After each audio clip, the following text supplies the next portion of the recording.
Welcome to Season 2 of the Sales Compensation Show, where we share the latest sales performance research, insights, and solutions through in-depth discussions with industry experts.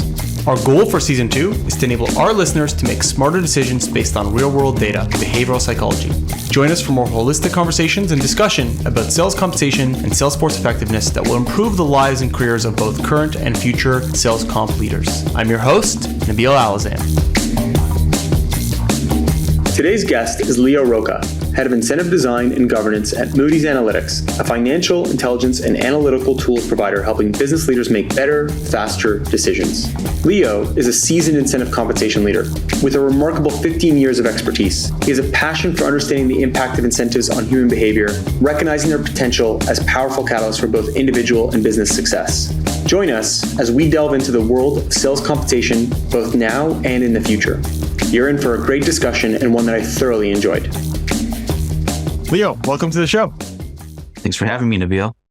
Absolutely. Thank you for being on. I think, as I mentioned, you have a ton of experience in the world of sales comp. And, to me, I always like to kick it off with getting to share to the audience how, our guests got into the world of sales comp, given it's such a unique space. No one really wakes up and says, I want to be a sales comp professional when they're, in grade school. But would love to hear your story of how you got into sales comp. Yeah, sure.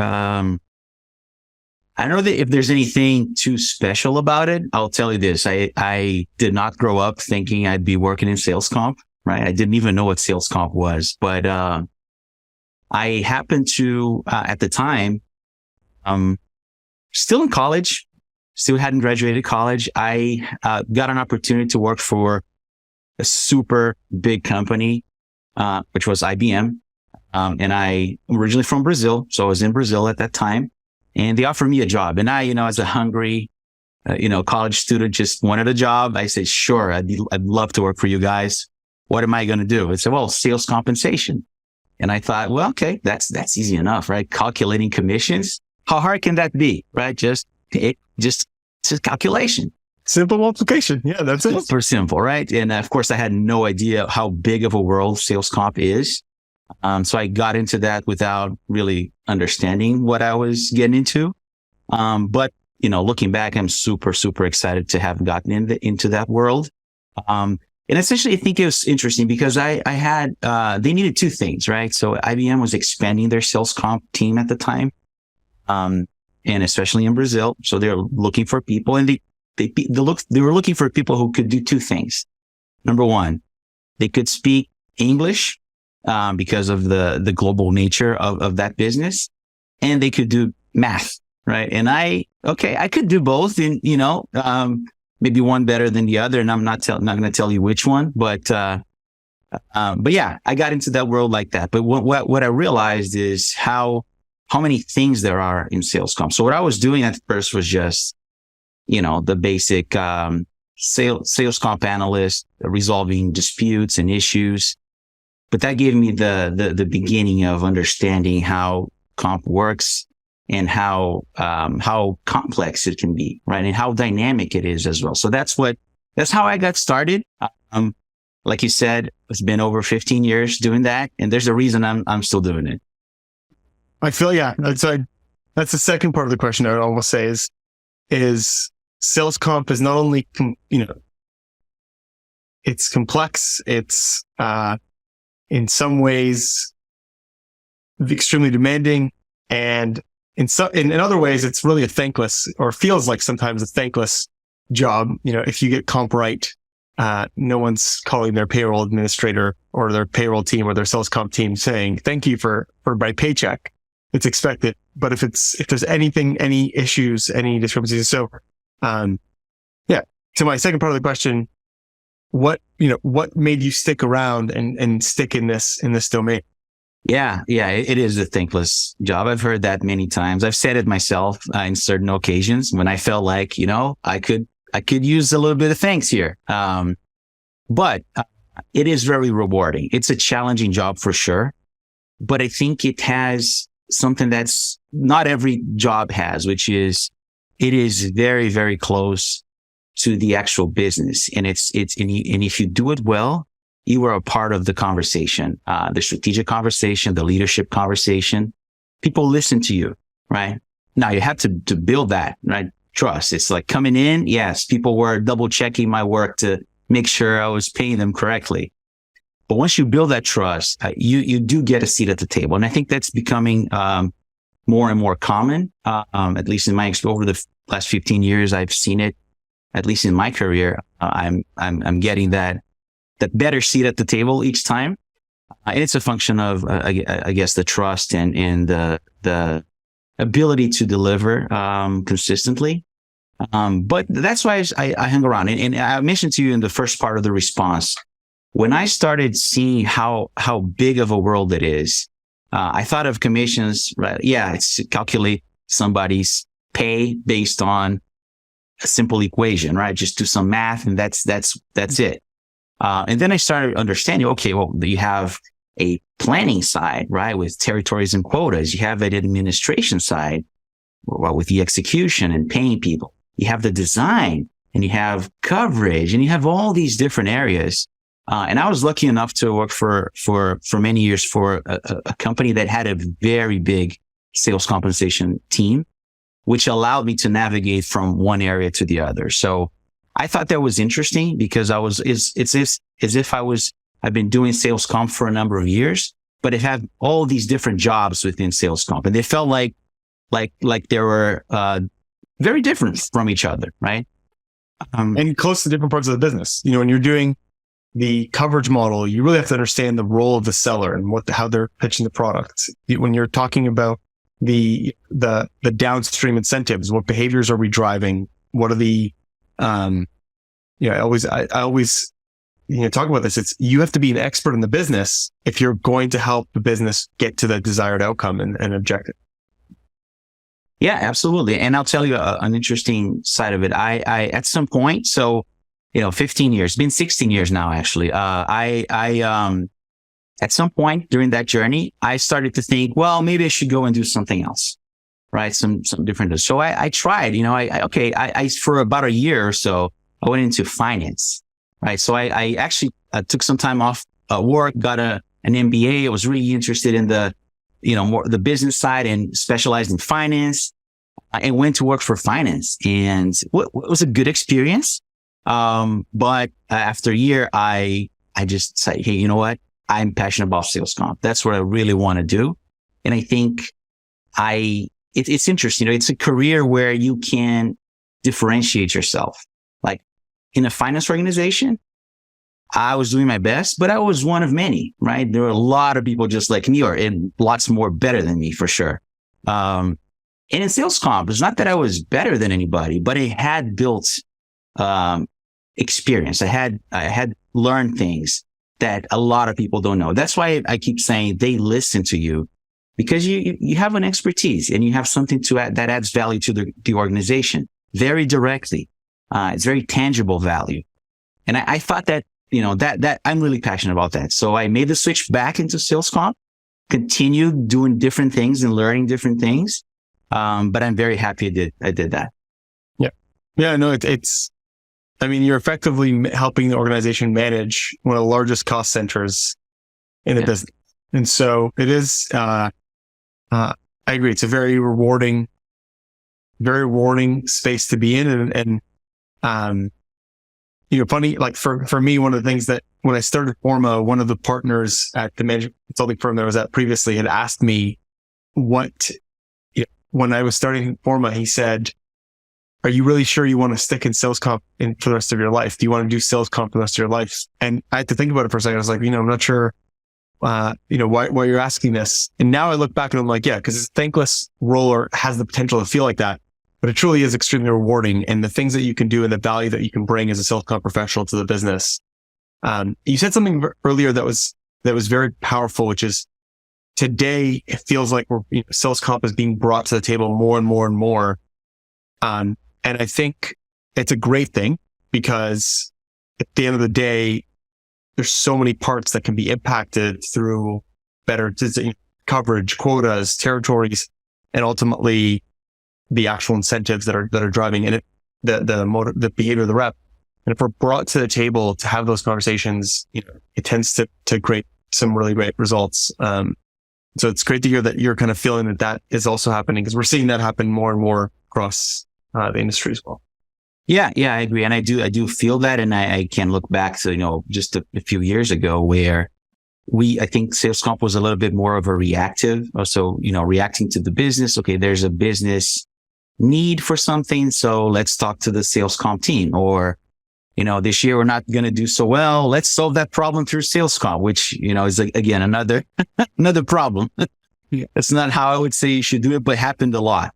And today I feel like we're brought into much more into the strategy discussion. Okay. So what's our strategy for next year? Which I think it goes back to the core of sales comp, which is tying incentives to the strategy, to the roles, to our go to market, right?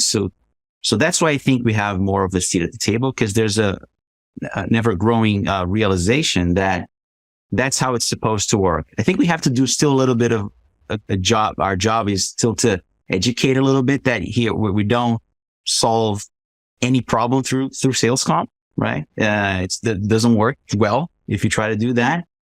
But we need to align sales comp to the company strategy. And I see that happening more for sure. No, 100%. So I'm curious, with your 16 years of experience and in this space, I think, what would be something that you've seen where, across working at brands like the IBMs, the Equifaxes, and now Moody's Analytics, where do you see the biggest impact that sales comp has on driving business results? I think it's a very good question, but I think there's one thing we should also consider is as I think through those experiences, right? That the sales comp usually sits in very different places within companies, right? And I'll give you an example. I've worked for companies where I was even in sales comp was part of a broader finance and operations group. And I've worked in companies where it was part of the HR group, right? I've worked in companies where it's part of the sales team. And there's in my view, a very different dynamic depending on where it sits. It can have influence, anywhere it does, but I think it's different. It's just different. So as an example, right? I think when you are closer to the HR, team, you naturally have more of an impact on overall the total rewards approach to people. So sales comp becomes a piece of total rewards, right? And some companies will take that approach. When it sits in a more finance driven organization, it's more of a, how do we account for this correctly? How do we make sure we're not overspending or allocating our dollars correctly? And in the sales group, I guess it becomes more of the, let's get people motivated. Let's just do it and we'll figure it out later. So you got to find the balance. So I think what's important for us to step in is, regardless of where it sits, the value you want to try and bring is actually simple, is you want to make sure incentives are aligned to strategy. I keep coming back to that, right? But wherever it is, and there will always be this pool of, here's where we think your value is, right? And HR is going to think one way and finance is going to think a different way. But I think it really comes down to the strategy. Yeah. So I think, my perspective is we have been able to educate more and provide that more. I think, at least I've been trying to do that in my career, right? Where I see today that sales comp is treated as more of a partner versus a consultant. And I'm not talking about external consulting, but I felt like I was acting very much like a consultant in the start of my career, where we have a problem, help us fix it. And now it's more like, let's look together at the future of our business and work together. So I have that view of more of a partnership today than in the past. Yeah, I agree. That's a better, at the end, ultimately what, I agree. I think the element of having the biggest impact by being a strategy partner rather than just the execution side of what a strategy that was designed without the inputs of the sales comp team, tends to be the most effective. I think you said something that's very interesting around like the ownership of the different departments. I always say there's an element of, there's the ownership and then ultimately the culture of the organization. And I agree with, we typically, the two polar opposites, I would say, it'd be more operationally owned or influenced to sales owned and influenced. And the more the finance or operations kind of has the reins and of governance and the process, the more sales has to work within the confines of what that team sets is possible or not, at the potential detriment of the sales organization. The other side is where sales completely owns it and it's completely open. And what we find is in that situation, sometimes, especially finance or the other operational teams own the execution, but the design is set by sales, then the back office team is basically drowning because every exception, every single change, you end up having multiple plans, and it's not necessarily designed in a way that's actually systematically the right approach, but you're enabling the sellers to drive, put the motivation in the right way at the sales team. And so it's always interesting to see that the drastic, most organizations are healthy in between, but there are kind of polar opposites sometimes. And it's interesting to see. True. No, I agree with you. And I would just mention one thing there, Nabeil. The sales comp team or a sales comp leader will not change the company culture, right? They will not change the operating model, right? By themselves, right? It's not going to happen. However, I do strongly believe there's a fiduciary responsibility around sales comp, regardless of where you sit or regardless of what the company culture is, where you have stakeholders to manage, obviously, but you are advocating for what you think are the right things and what the best practices are within sales comp, so that you avoid, or at least you are keeping some guardrails around not pending too much to one side versus the other, right? So I think that's part of the job too. It's not in the job description, most likely, but it's a part of the day-to-day interactions we have and how we plan is making sure, or at least advocating for that as best as we can, right? And keeping that balance intact. 100%. I think, you're spot on with the fiduciary duty. At the end of the day, you are managing the financial investment of that money. And if you get it wrong, it's a very expensive mistake given the size of the cost center. So, in our past conversations, we've covered and we've talked about the importance of effectively communicating comp. And I think you said something earlier. It's spot on. At a high level, sales comp seems simple and easy to understand. It's the nuances, it's the mechanics, it's the data that make it complex. And that lack of translation that we see between the comp plans that we design and the strategy we design relative to what the sales team understands and is able to track is a big problem. But I would love to get your perspective and hear your input on, communication of comp to the selling organization.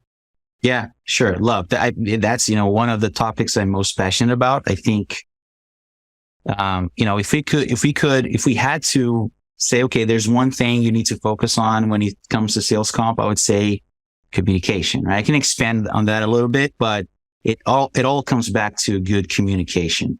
I think when we think about communication, and we say, well, sales comp should be simple. It depends on what that means. I, as someone who designs incentive compensation plans, may think that something I've designed is super easy and simple, and easy to understand. That doesn't mean the end user or the recipient of that work is going to think the same. Right. Of course, with a little bit of experience, you start to see. But here's one point that I think, or one thing that sometimes it's a trap that people may fall into. Sometimes you have very complex plans and a lot of them, and everybody say, well, we should simplify the plans, right? We should simplify comp plans, we don't need as many, that sort of stuff, right? And it's like a cycle, right? You keep doing that over and over. So just because something is complex and nobody understands and you simplified it doesn't mean that's good communication in itself.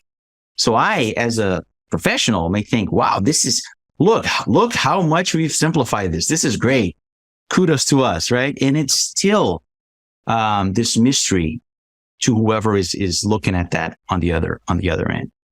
So that's when I say that's why I think communication plays a part, a very big part. Is you want to establish a channel of communication. It's not just me, right, or my team saying, "Hey, everybody, look, these are the new plans. Look how good they are. They used to be 19 pages long. Now it's only 3." That doesn't mean a thing. But what you want to build is that communication channel, right? And that back and forth.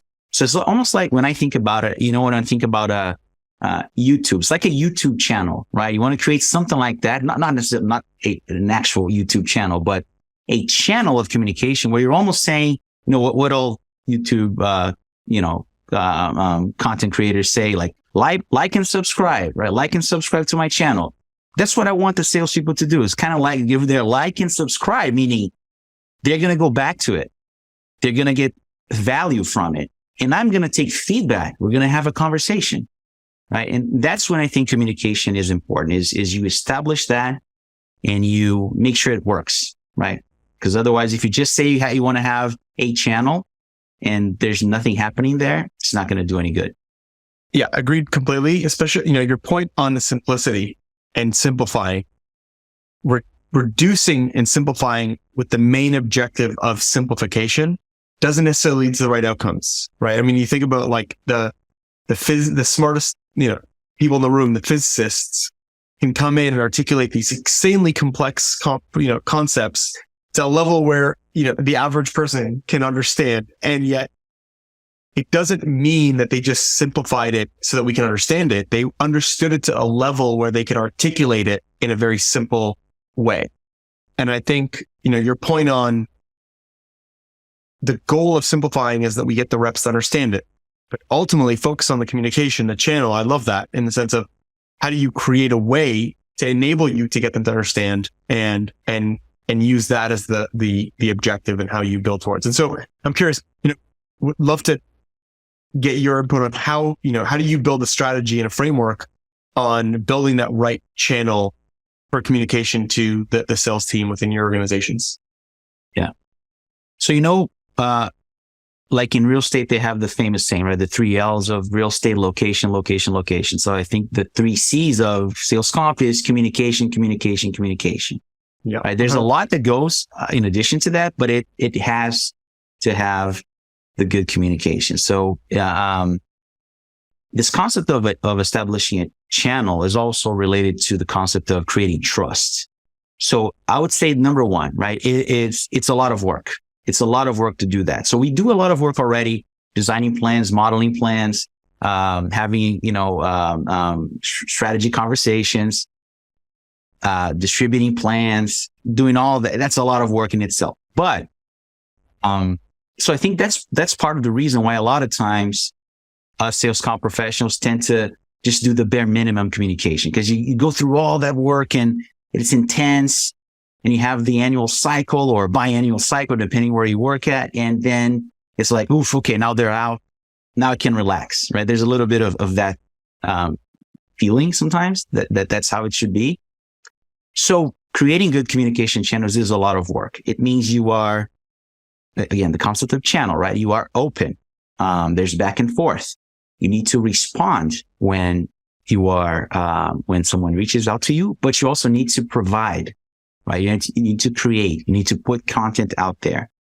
So the view I take, if I were to think about how do we go and establish that? Well, let me tell you an interesting story. So when I, a few years ago, I joined a new job, and I was, joining very late in the year, very, very late, in the annual cycle, where decisions of comp plan decisions had been made. For the most part, it was almost execution time, right? So I had no time to do analysis, to provide any recommendations. Very minimal, right? It was much more, let's get this done and think about it later. So there were 2 approaches I could have taken, right? Okay, let me just get into it, full execution mode, heads down, let's get it done. Or I could look for a place where can I still add value? Where I felt there was the gap was really the communications piece, because the idea was, okay, let's get these out. They're all in the system. Everybody gets their comp plan, new sales year. Let's do it. Right. And that's it. Right. So my approach is, okay, let's do a strong communication approach here, meaning,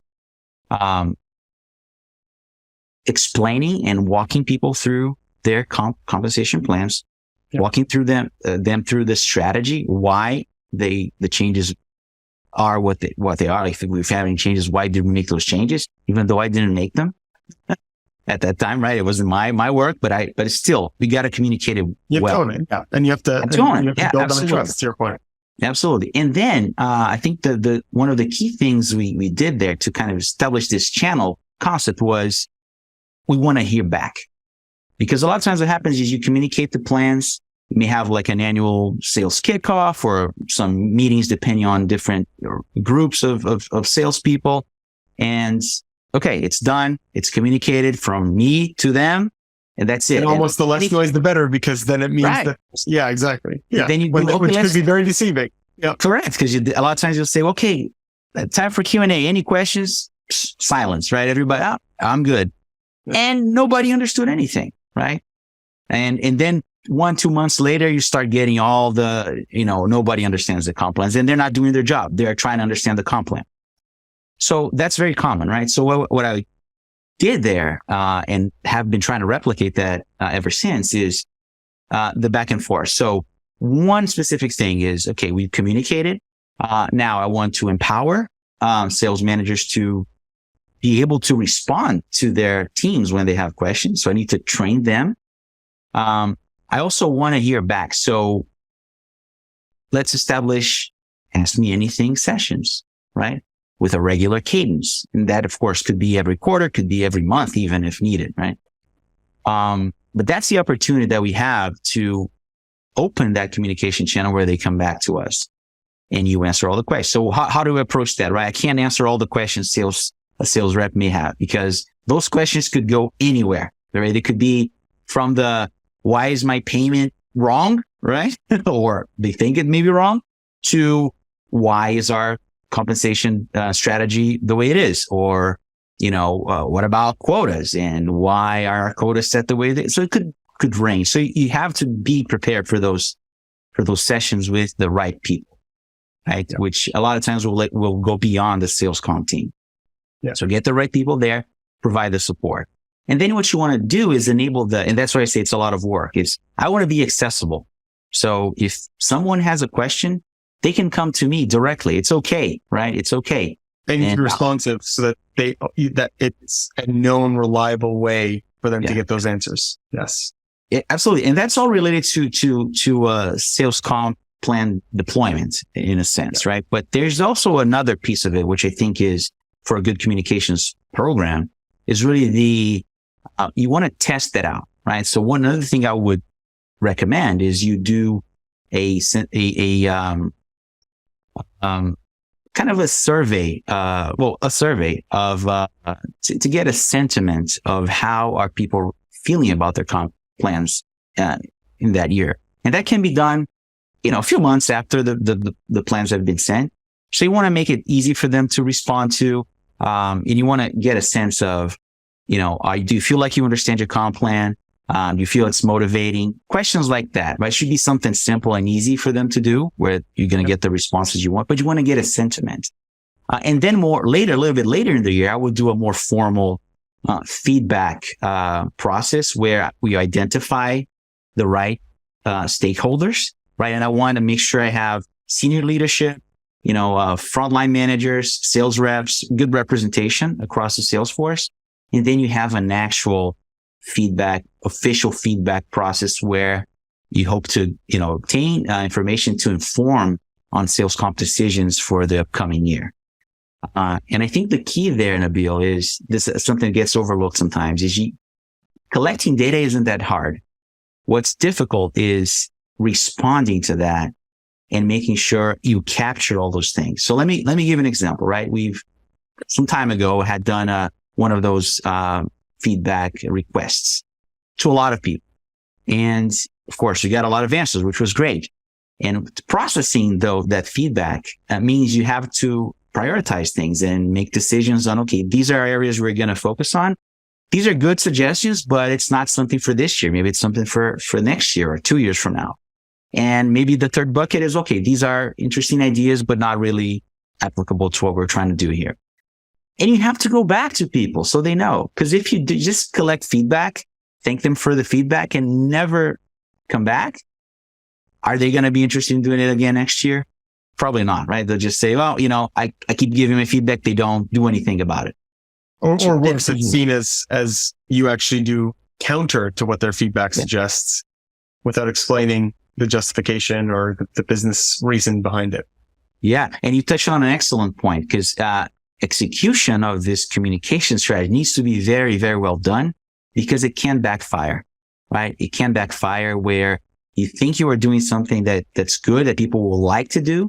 But if you don't execute well, they're might resent it and really think you are against them, right? Because you are, like the example you gave is great. Like, you're just doing exactly the opposite of what I said, or you just ignored my opinion. Why aren't we changing this? I've been saying this for years and nobody listens to me. Yeah. That sort of thing. And then as we know, right? Then if someone or a group of people start to become dissatisfied, that's contagious, right? You don't want that. And all stemming from a good intention of, okay, getting feedback. How could that be a bad thing? Right? It can be if you don't execute well. I mean, it's, to your point, if you're going to have a communication strategy, which, by the way, I like the concept of having communication program as something that you tackle as its own separate things with its principles and foundations and channels, and really be thoughtful about it. Is, the more and more I've heard you speak about this, the more, you realize how powerful it is. But that means it's a two-way street. It has to be a two-way street. If you're going to collect all this feedback and bring it in, it's, we talk about this all the time.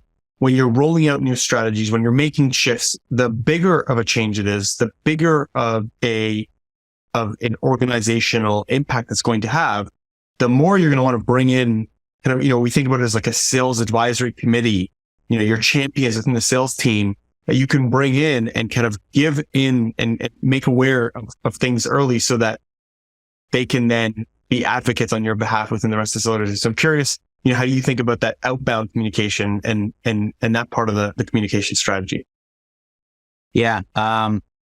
Excellent. I think you mentioned something there, with getting the right people on your side. I think it has to do with that, right? Which is, I sometimes call it executive sponsorship. Sometimes I think of the concept of, you got to have the buy-in, right? I always think if no buy-in, no win-win, right? What that means is if there's no buy-in, someone's going to be a beneficiary of what you're doing and somebody's going to be the loser of it. It's like the win-lose, right? So if you want the win-win, where everybody wins, I mean, the company, the sales team, and our strategy wins, is when you have that buy-in. So it has to start there, right? And you have to make sure, you have the right folks on your side, because they're going to be the champions. It's very hard, or I'd say impossible, for a sales comp professional to just get everybody in a large sales organization or even a smaller one on board, saying that my ideas are great. This is what we should do. And you guys are going to be very successful. No one's going to buy that, right? So you have to start at that, get those key, sponsors on your side.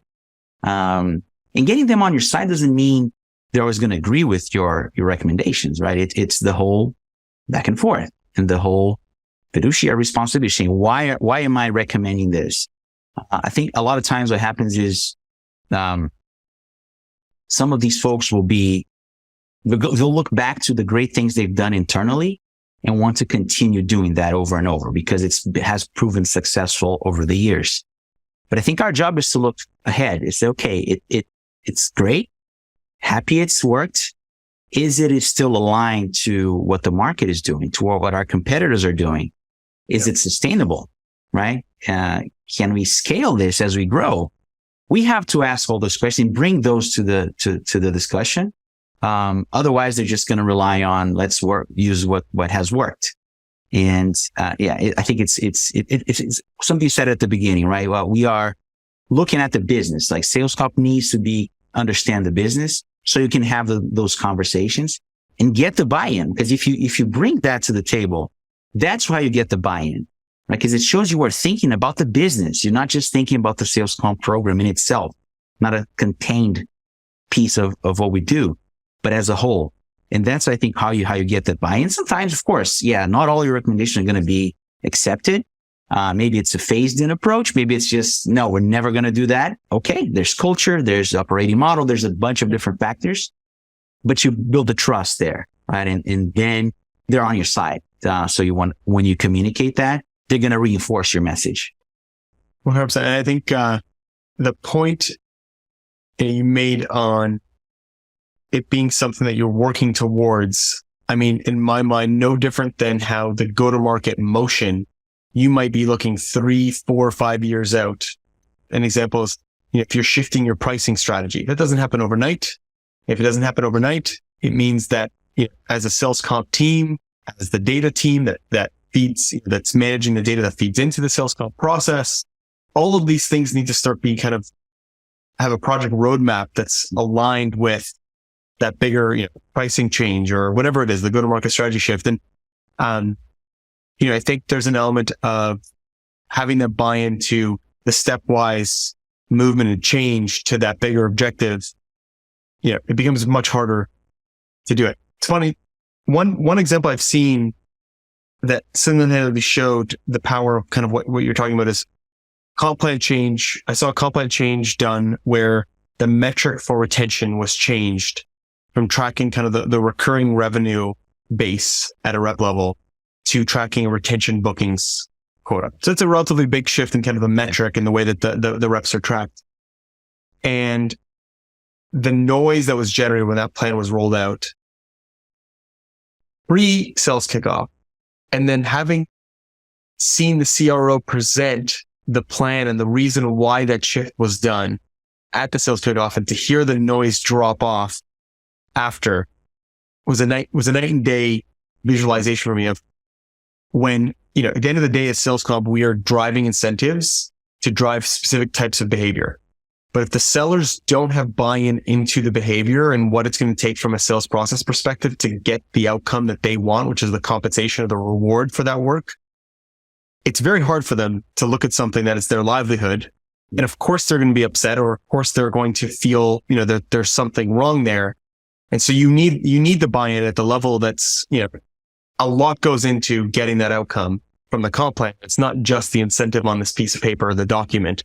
It is the sales process, the tools that enable them, the data that the sales reps have access to, and all of it needs to be a cohesive story and goes back to your point on communication. It's not just a sales comp team is maybe what I'm saying that needs to be a part of this process. And I'm curious to get your perspective on the types of stakeholders that you work with today to kind of have that execution of communication be done the way that you want it to. Yeah. Great question. I think, so without naming names, right? But I would say I always strive to work with, 3 different, let's call it levels of leadership, right? The very top level, sometimes it, of course, depends on the business, but it might be your CRO or your heads of sales or really the decision makers around that, right? Then you want to get, and that's, I would say is the first, where I would start. But you also want to get some of the senior leaders that report into those leaders, on board as well. And it, of course, varies depending on the organization. You may have 5 of those, you may have 50 of those, right? So you might not necessarily have to engage with every single one of them, but you want to know who the right folks are. And that who's going to give you that information is your the first person you talk to, where you started. And then you also want to go down a level there. Maybe it's the frontline sales managers, and you want not all of them, but identify the right ones to have those conversations. But here's the point. Here's the thing where I think gets missed sometimes is no one likes to be surprised. So I think the example you were giving kind of was a little bit trending towards that, where, we're going to do sales kickoff or just talk about the comp plans and, hey, everybody, everything's changing. And you do that, after the sales year has begun, and people are like, what? Like that's like the worst thing you can do. So I think the other concept we need to think about here is do it as soon as you can, not the actual details around comp plans, because you don't want to do that too soon. Other people are not going to pay attention, not even going to remember, right?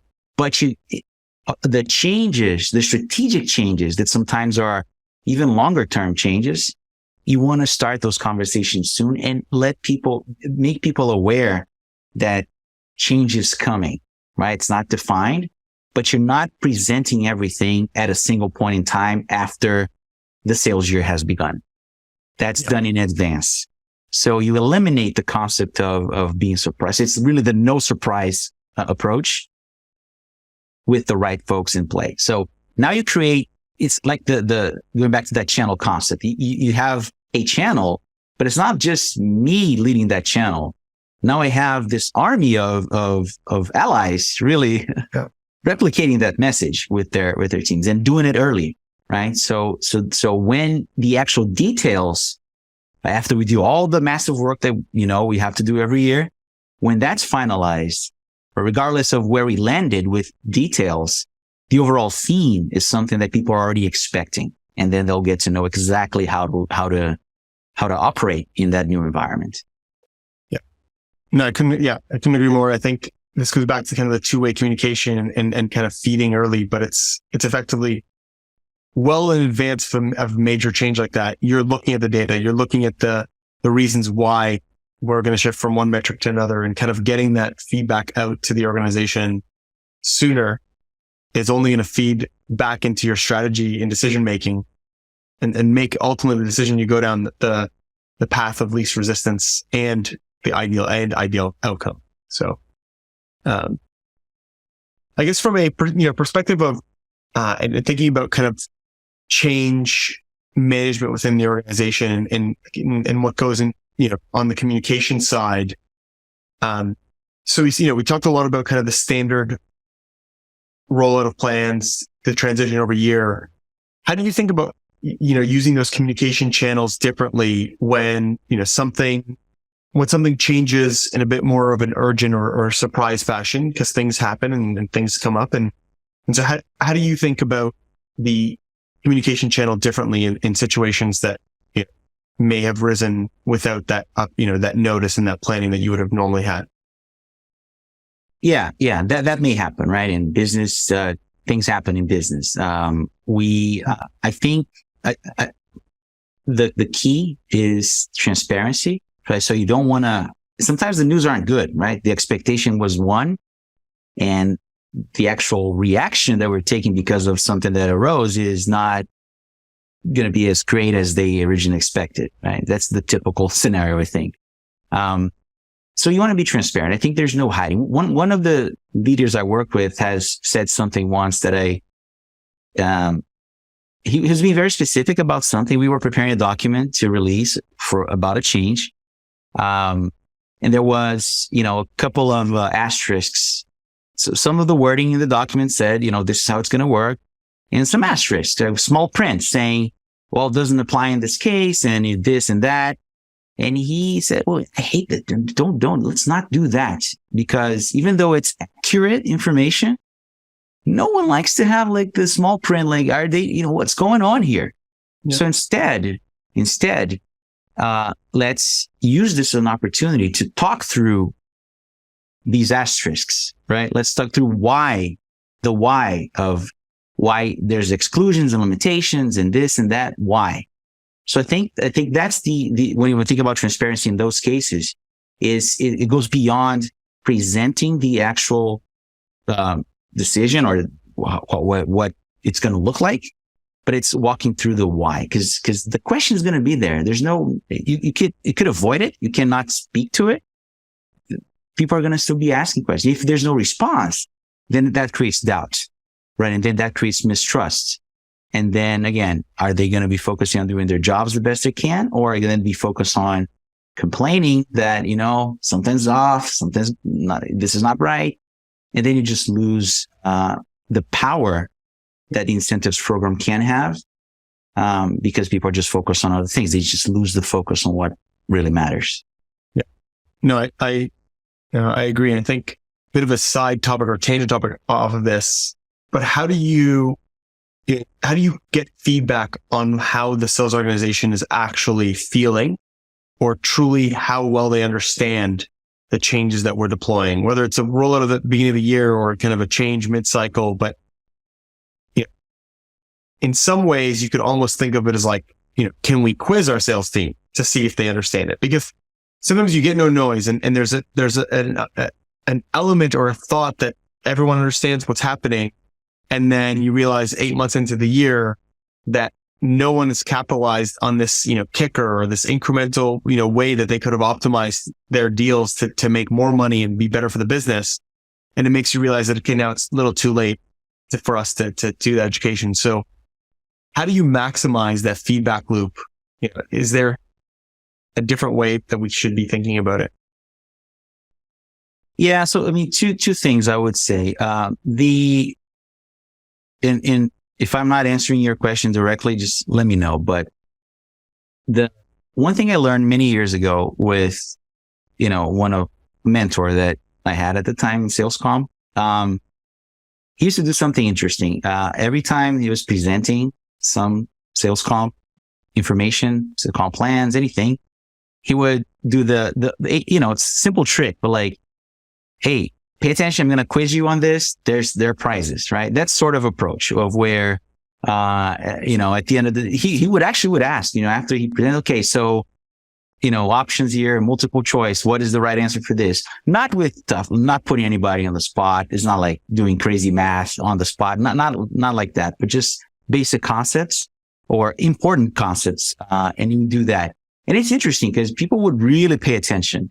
Right. And not because the prize was a grand prize. It was just a silly, recognition of sorts, but it's just the thing with the engagement. Right. So but that's of course proactive. You are doing it and you have to, you prepare for it. Right. But I think it's a good approach to not just speak and ask for questions at the end. Make sure people are understanding. You notice how a lot of organizations have these, mandatory training, right? You have to do compliance training, business conduct guidelines training. Everybody has to do that. There's always a quiz at the end, right? And the quiz usually it's not hard, right? It's just more so that you're not just drifting through that and not paying attention. That's really it. Have you internalized the main concepts? And I think that's something, little trick that we can implement as we, explain and provide things. Now you have another situation, which is, things that arose throughout the year, and now we have to implement a new thing. And how are we going to know if that's received? And again, breaking out that into two pieces is, I think especially if it's a meaningful thing, material, you can establish a sentiment survey, a formal, hey, I want to ask you specific questions. Please provide your candid feedback, anonymous feedback. We want to know what you think, right? That's one thing you can do. But I think the other thing, and this is hard because you can't do it all of a sudden. I can't just, okay, I'm just going to go do this now. And it's having the trust so that people naturally come to you with their concerns. So that goes back to that being open and available to people. You're not going to, if you're just doing this, it's not going to happen in year one, but you have to build it over time. And it may take 2-3 years, maybe, but, it depends. But people will naturally come to you. I just had a very recent example of that. Someone reached out to me, today, actually, asking, can you tell me when we're going to start having formal, conversation about sales comm for next year? Because I have someone on my team with some great ideas and I would love for that person to be heard. And say, great. Yeah. Tell me who it is. We will reach out. Absolutely. But the only way that happens is if people trust that. They're comfortable. Yeah. Well, why would I send my colleague or someone who reports to me to go talk to someone else if I'm not really, that's probably not going to do anything and waste their time. It only works when you build that trust. And I thought that was great because I'm going to look for people to talk to. And now I have one name now that sure, it's top of the list, right? But you only build that through time. So that's how I think you have to enhance. So it's unfortunate that you can't just go from a situation of mistrust and, okay, let's implement these 3 things and now everything works great, because that's not how you build trust, right? It takes time. There's an element of time, but you have to get there. Otherwise, it's always going to be I talked to a few people. We incorporate some changes more based on what others want us to do than what the field is really thinking. And people are never going to be happy that way. I mean, it's interesting because it is the ideal state, because the types of questions will then inform you without even a quiz if the reps are understanding what the current plan is and how they get paid. And, it's one thing that we've talked about a lot, and it's something that you still don't find many sales managers doing, the frontline managers, is leveraging their comp plan as a sales performance tool in of itself, right? As a sales manager, you're of course tracking your reps against their quota, but rarely do I see sales managers sitting down with their reps, especially at the beginning of the year when the plans are rolled out, and saying, let's go through your accounts. This is exactly how you should be thinking about it by account to maximize your comp outcomes for this year. And not just at the beginning, but then having that conversation constantly throughout the year based off the deals in the pipeline that come in, and forcing that conversation to be had so that the reps understand where they're going to get paid, how they're going to get paid based off the outcome they're producing. And I think one of the major drivers is the fact that, comp is a sensitive subject. No one wants to talk about money, and especially outside of, that beginning of the year. And so you almost see the exact opposite happen. The sales manager wants to get that comp plan out as fast as possible and then never talk about it again. And, it almost does it a disservice, because you ideally need to build, you want to have this trusted communication program and strategy with the sales organization, but you want to build up and train the sales managers to be able to have that type of communication with their team as well, all the way through. And so I'm curious to get your perspective on that. Yeah, great. No, that's a great point. You mentioned something that near dear to my heart, which is how do they maximize their comp plan? So that's what I want to train the managers to be able to help their teams with is not only how do I make my number, but how do I maximize the comp plan? Because the comp plan is designed, right? Intentionally designed to be a tie-in to a company strategy. If everybody maximizes the comp plan, we are executing on a strategy, right? That's the ideal. And I want them to be able to help them to maximize it. And I think these days, what I've seen, is a lot more use of analytics and dashboards and things of that sort, which also aren't, because it's not enough for someone like me train a sales manager to be super, just completely conversant in the plan. Like they know all the details of the plan, but they need some tools, right? And I think that's another thing. So we have seen over the years the rise of more analytics, more dashboards, more tools where managers can use to have those conversations. And when we don't have those tools, I am the first one to say, let's build them. Right? Even if it's a manual thing, they have to have those analytics in place so that they can have those conversations and show people not only how to make their number, but of all components that they have in their plan, again, to maximize those, where they should focus and help them get there. Right. And I know you guys at Forma do a great job because I've seen the product, right, with dashboards. And I think that's amazing, right? That's the direction.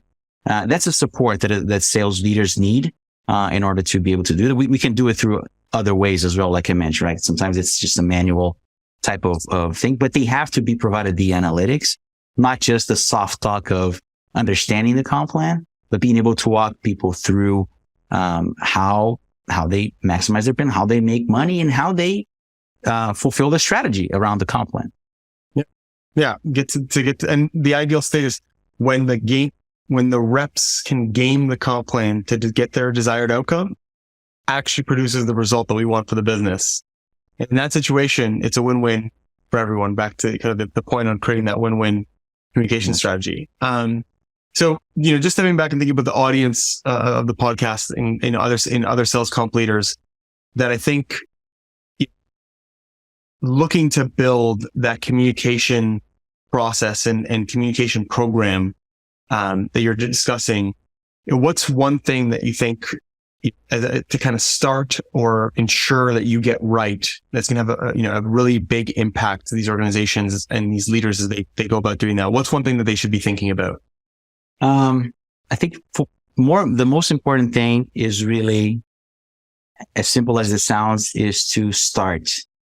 It doesn't have to be perfect, but it needs to be done right.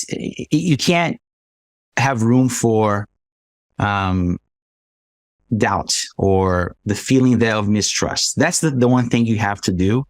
It doesn't have to be perfect, doesn't have to be a grand program, but it just have to make sure you create the trust. And that's not that hard. It takes work, but it's not a hard concept to grasp. So when I say just start, what I mean is a lot of times we're not doing anything. It's just the basics. Here it is.